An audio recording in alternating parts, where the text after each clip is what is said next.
Such cool rainy weather. It's actually the opposite. Recently on Berlin Street, the police were blasting water cannons directly into the crowd of citizens. Why? It was actually a public service for emergency cooldown. Pickup trucks are driving around tourist hotspots, spraying a fine mist into the air to keep the people from collapsing. Red alerts are flashing all over Europe as the heat increases to the east, hotter than ever before. Honestly, global climate has been a restless war, but over the last few years, the weather has been breaking historical records at an alarming rate. Because it's getting too hot out there, I would rather stay completely locked indoors, for only leaving for work. On these hot days, walking on the pavement under the concrete is like walking in a giant kitchen oven. Meanwhile, Europe is currently dealing with a summer that is completely breaking the record. Deaths caused from heat are spiking, but there is this incredible common rumor going around. European countries, despite being wealthier than other nations on earth, cannot afford air conditioning. Air conditioners are like unobtainable luxury in Europe. What is actually happening? The real reasons are far more complicated, tied to its history and architecture. Let's look at the data. 2025 was a complete anomaly, and the intense heat locked in during the spring and simply refused to leave until late autumn. In parts of Spain and Portugal, there were days hitting brutal 46 degrees.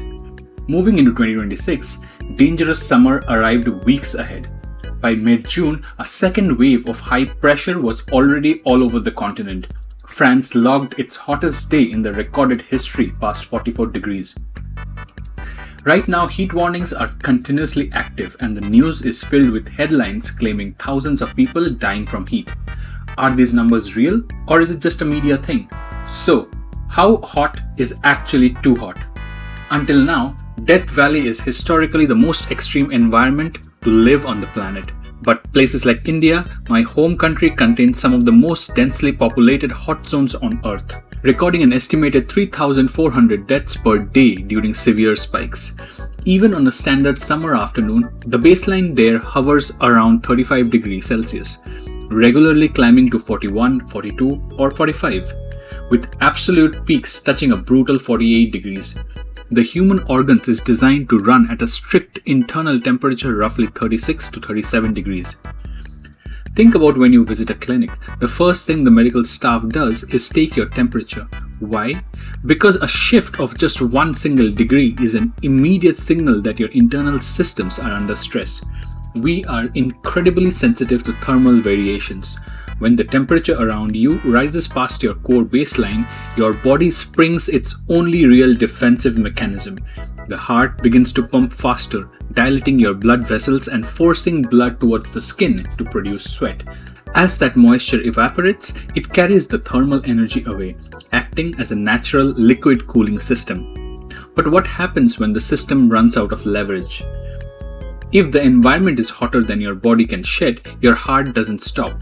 It pumps even faster. Your entire cardiovascular system enters a state of severe stress. That is the exact moment you cross into the heat stroke threshold. If you have even a minor underlying cardiovascular weakness, your risk of a sudden heart attack increases significantly. And if you stay in that environment for too long without a break, the cellular membranes inside your body literally begin to lose their structural integrity. You quite literally begin to break down from the inside out. Which raises an urgent problem. How do you recognize when your body is starting to give up to the heat? There are many warning signs: sudden dizziness, a heavily thumping chest, or a feeling of mental fog, intense heavy sweating. But the most dangerous red flag is when you suddenly stop sweating altogether. That is your body's emergency system letting you know it has completely run out of fluids and is beginning to panic. The absolute priority in that moment is simple. You must lower your internal temperatures immediately. There is no alternative. A common mistake is that people think having an aspirin or a fever reducer will stabilize them. But those medications do absolutely zero for environmental heat stress. What you need is a cool room, immediate shade, a cold bath, or an air conditioner. And there are plenty of other common myths floating around. You have probably heard people argue that you should drink only warm water during a heat wave to avoid shocking your system. In many cultures, people pass this advice down.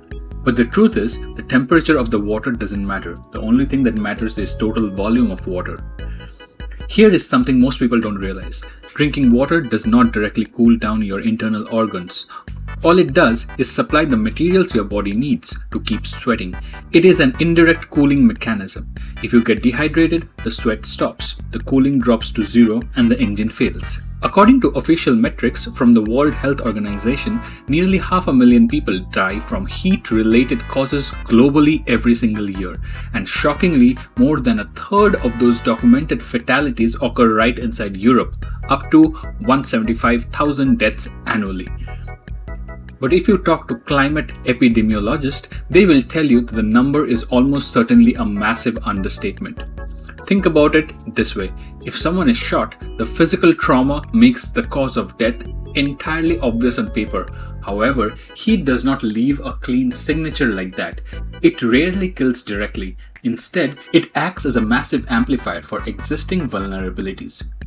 If an 80-year-old resident with a fragile heart is living in a normal mild climate, they can manage perfectly fine for years. But during a severe 3-day heat wave, their heart is forced to work double time. Dehydration sets in and their system gives out. On the official medical report, the cause of death will be logged as a standard heart attack, but without the heat wave, that person might have had several more years. This is precisely why up to 85% of the heatwave fatalities occur for elderly over the age of 65. It is a quiet crisis affecting the elderly and the medically vulnerable. I'm not sharing info about this to minimize the danger. The heat crisis is absolute and real, but it is vital to understand the true mechanics behind the statistics so you don't get swept up by sensational media claiming the continent has turned into a wasteland where people are just dying here and there. Take the recent data out of France, where dozens of deaths have been reported, at least 40 people drownings in a single week. People are wondering if these drownings are caused by thermal shock when jumping into the cold water. Well, generally speaking, no. The reality is people are completely desperate to cool off because their homes are extremely hot. So they take high-risk gambles by jumping into rivers or deep lakes, which can be extremely dangerous for many unpredictable natural factors, even for a good swimmer. It's more because of the dangerous environment, not a biological shock.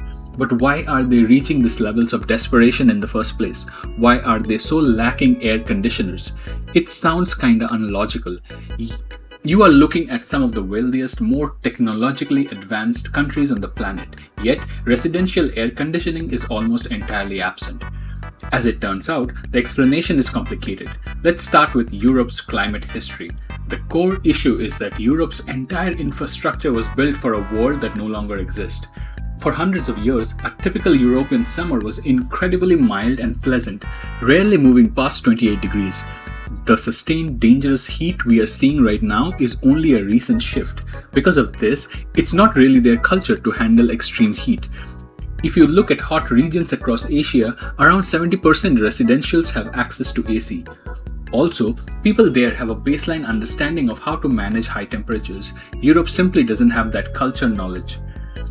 It's like you live in an area that hasn't seen crazy floods in 300 years. You aren't going to store an emergency boat in your yard. It's that simple. For European generations, opening a window to catch an evening breeze was more than enough to stay perfectly comfortable. That habit is so deeply set into the culture that even as the continent experiences record heat, many residents still don't know the basic mechanics of when to close their shutters or how to passively cool a room. Which brings us to the second major challenge, the buildings. The classic beautiful brick and stone homes that define European cities were designed for a priority: retaining heat. They have massive, thick masonry walls and compact windows designed to hold warmth inside during the long freezing winters. That engineering works beautifully in a cold day, but in the 2026 summer, that thick walls absorb 12 hours of continuous hot sun and the entire house turns into a heat trap. Unlike many countries, Europeans just can't go back to the local store and say, I want to buy an AC. Why so? In Europe, installing an air conditioner is a multi-layer of rules, labor, and paperwork. First, you have the technician crisis. Under European environmental laws, you cannot buy a unit and hire someone for installing. Installers are legally required to hold a rigorous refrigerant handling certification because the chemical refrigerant used in modern cooling systems are incredibly potent greenhouse gases, tens of thousands of times more damaging to the atmosphere than the standard carbon dioxide. A sloppy, uncertified installation makes small leaks happen easier. To prevent this, the training requirements are intensely strict. However, lately the industry has been shifting to newer, eco-friendlier alternatives, but these gases tend to be highly flammable, meaning technicians now need additional fire safety certifications. Therefore, certified installers are absolutely in demand. When a major summer heat wave hits the system jams, the waitlist can jump from weeks to months. But hiring an installer is just half of the story. You have to go get permissions for installing AC. This is where the process is an absolute nightmare. In France, if your outdoor condenser unit is going to be visible from the public street, you are legally required to file a formal declaration with the local town hall. The review timeline is roughly 1 month, but if your apartment sits inside a historic conservation district or anywhere near a protected monument, that timeline doubles to 2 months and requires the explicit sign-off of an official state heritage architect. So imagine sweltering in a 40-degree apartment while waiting for 2 months for an architect to decide if a white plastic box ruins the aesthetics of your street. In the UK, if you reside in a standard flat, a historic building, or a designated conservation area, you must apply for full planning permission, with wait times ranges from 2 to 3 months. In Spain, the layout here is exceptionally restrictive. If you live in an apartment building and want to mount a unit, you must first secure a formal 3/5 majority vote of approval from the entire neighborhood association, followed by a building permit. Phew! If I'm an European, unless it's my house, I wouldn't want to go through that hassle of installing an AC. That and all kinds of complaints you might receive from the upper floors complaining about the hum sound from the fan, the neighbors below worry about the condensation line dripping onto their balcony, and the property manager insists that the external boxes ruin the architectural beauty of the neighborhood. After months of heat and waiting for votes, summer is over and you still don't have a unit. It's not simply buying a unit and put it up without asking any other soul. And finally, there is a core reason that stops Europeans from having AC: climate preservation. In nations like France and Germany, many people think that if every single household rushes to install mechanical cooling, it will trigger a massive spike in electricity consumption. That spike forces the power grids to lean harder on a fossil fuel generation that directly increases greenhouse gas emissions and worsens the exact root cause of the heat waves in the first place. It sounds deeply idealistic, but the sentiment is genuine. Given that the European Union is operating under a legal binding target to hit the total carbon neutrality by 2050, regional governments are structurally discouraging a massive reliance on residential AC. Here is the data of AC adoption rates. Roughly 68% of the households in Canada have AC. In the US, the number is 90%. On the contrary, the European average stalls out at just 20%. The contrast is undeniable. Southern nations like Italy and Spain have pushed their infrastructure up to 50% out of necessity. But further north, in a country like Germany, it drops to 19%. And the vast majority of those ACs are in permanent efficient system. They are just basic noisy portable units with a plastic hose stuck through a window crack. Now, are these cheap portable ACs more environmental friendly compared to the modern permanent infrastructure? Well, unfortunately, portable units often use more electricity to cool the same area and have a shorter overall lifespan, results in higher long-term carbon emissions. But during an extreme heat crisis, we cannot deny that air conditioners are life-saving devices. The technology is completely necessary for human survival. We need units that are cheaper, more efficient, widely distributed, and tied directly to green, renewable energy grids so they don't accelerate global carbon emissions. But a box on the wall is a reactive band-aid, not a total solution. We have to completely rethink how we engineer our urban spaces. We need to upgrade our building standards to place insulation that explicitly blocks direct solar radiation rather than trapping winter heat. We also need to accelerate the deployment of modern heat pumps. At the same time, we have to scale nature-based solutions. Unpaving concrete surfaces, expanding urban green canopies, planting native trees to provide natural shade, creating green living walls, and integrating public water features like streams and cooling fountains. Because no matter how cheap you make an air conditioner, a massive segment of the population hardly have access to it inside their old spaces. We need more public, accessible cooling centers where people can reliably escape the peak thermal hours. And we have to completely adjust working time, legally protect midday breaks for outdoor laborers. Get used to the concept of a midday nap into corporate world. This is already adopted in many hot countries. Air conditioning is just the start of the battle with heat, not the final solution. How about pet? Extremely heat impacts everything and everyone from trees, flowers to our pets. If you travel to hot regions like Japan or parts of Australia during peak summer, you will see dogs being walked in their protective booties. If they walk barefoot on a concrete sidewalk during a July heatwave, it can actually cause physical burns. The simple rule of thumb for your animal friend is similar to the rules you apply to yourself. Regular breaks, constant hydration, and if you notice a dog panting heavily or showing signs of lethargy, move them into a shade or an air-conditioned room immediately. How about the bigger picture, the root cause? A study by World Weather Attribution concludes the extreme heat peaks we are witnessing across Europe right now would be impossible without the baseline global warming caused by human industrial emissions.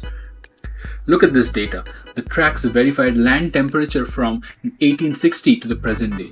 If you look at the curve from 1860 onwards, the global temperature has surged nearly 2.5 degrees above the baseline.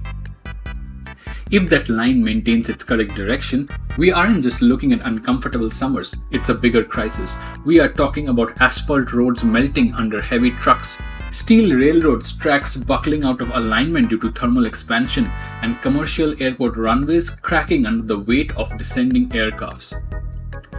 Even our power generation systems are vulnerable. Extreme heat waves directly compromise the massive cooling water networks required to keep nuclear plants running successfully, forcing operators to completely throttle down energy production at the exact moment the grid needs it the most.